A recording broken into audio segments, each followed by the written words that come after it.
Subtopik 3.4 Amalan Demokrasi dan Pengasingan Kuasa. Pilihan raya ialah elemen penting yang menandakan wujudnya amalan demokrasi di negara kita. Pada asasnya, pilihan raya umum diadakan dalam tempoh 5 tahun. Pilihan raya diadakan sejak negara kita mencapai kemerdekaan, membuktikan amalan demokrasi dilaksanakan di Malaysia sehingga hari ini. Kempen pilihan raya membolehkan rakyat mengenali calon dan memahami manifesto parti yang bertanding. Selain itu, rakyat menyemak nama pada daftar pemilih sebelum mengundi. Seterusnya, undian dilakukan dengan menggunakan prosedur yang telus dan sistematik. Seterusnya, kebebasan asasi atau hak asasi merupakan hak yang dimiliki oleh seseorang individu di sisi undang-undang. Perlembagaan persekutuan menggariskan peruntukan berkaitan dengan kebebasan asasi.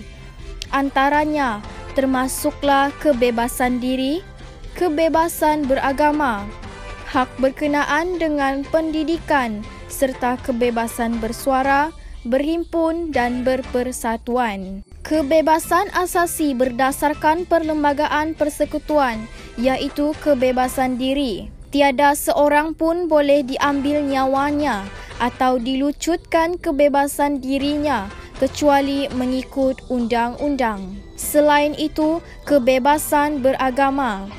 Islam ialah agama persekutuan. Penganut agama lain boleh mengamalkan agama masing-masing. Di samping itu, hak berkenaan dengan pendidikan.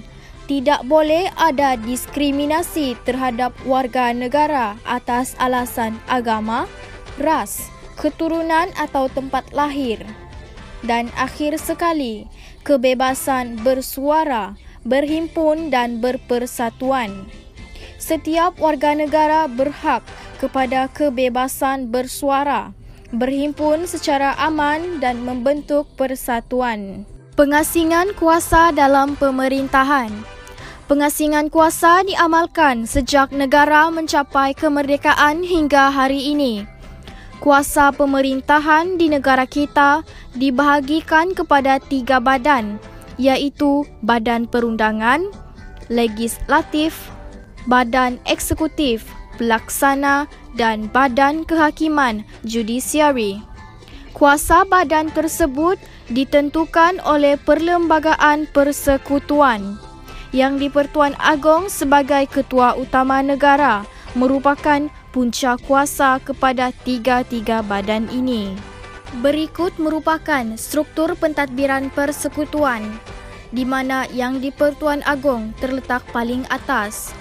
Di bawah yang di-Pertuan Agong ialah Majlis Raja-Raja. Kemudiannya 3 badan iaitu Badan Perundangan, Badan Eksekutif dan Badan Kehakiman. Di bawah Badan Perundangan terletaknya Parlimen yang terbahagi kepada 2 iaitu Dewan Negara dan Dewan Rakyat.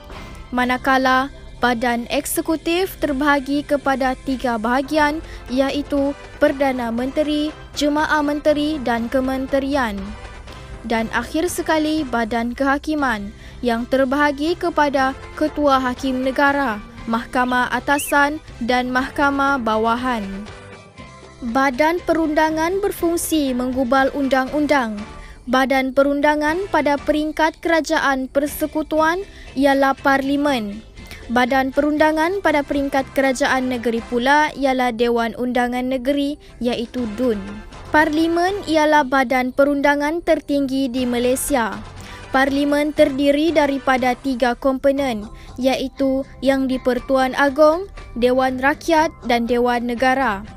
Parlimen merupakan lambang demokrasi dan mencerminkan aspirasi rakyat melalui perwakilan yang dipilih.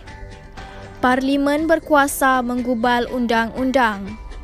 Selain itu, Parlimen juga boleh membuat pindaan undang-undang persekutuan sedia ada menyemak dasar kerajaan, meluluskan perbelanjaan kerajaan dan sistem cukai yang baharu. Yang di-Pertuan Agong merupakan salah satu komponen dalam badan perundangan.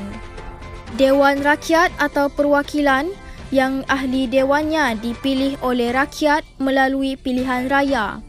Dewan Rakyat atau Perwakilan akan menggubal dan meluluskan undang-undang pada peringkat Dewan Rakyat. Dewan Negara atau Senat merupakan dewan tertinggi dalam sistem perundangan negara.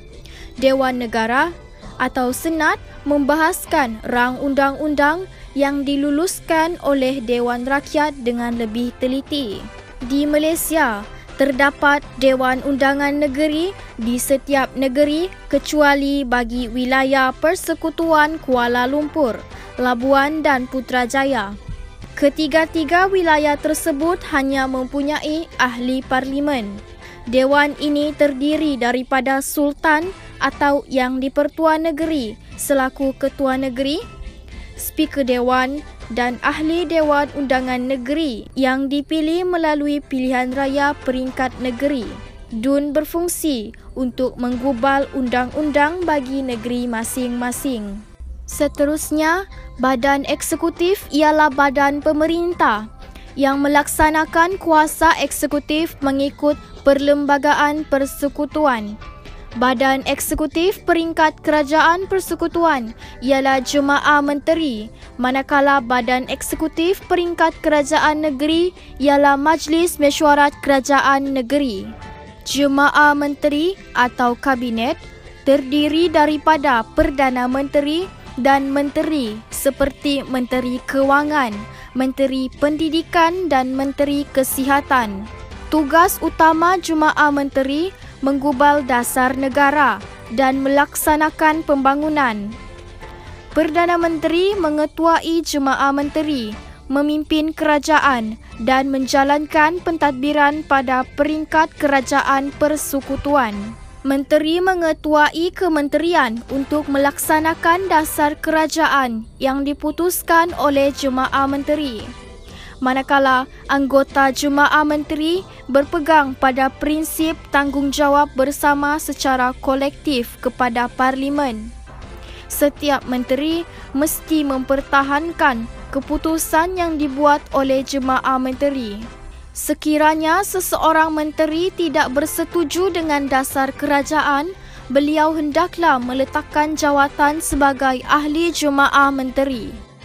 Pada peringkat negeri, kuasa eksekutif terletak pada Sultan atau Raja atau Yang di-Pertua Negeri. Bagi negeri di Semenanjung Malaysia, kuasa eksekutif ini dilaksanakan oleh Majlis Mesyuarat Kerajaan Negeri atau EXCO, Executive Council.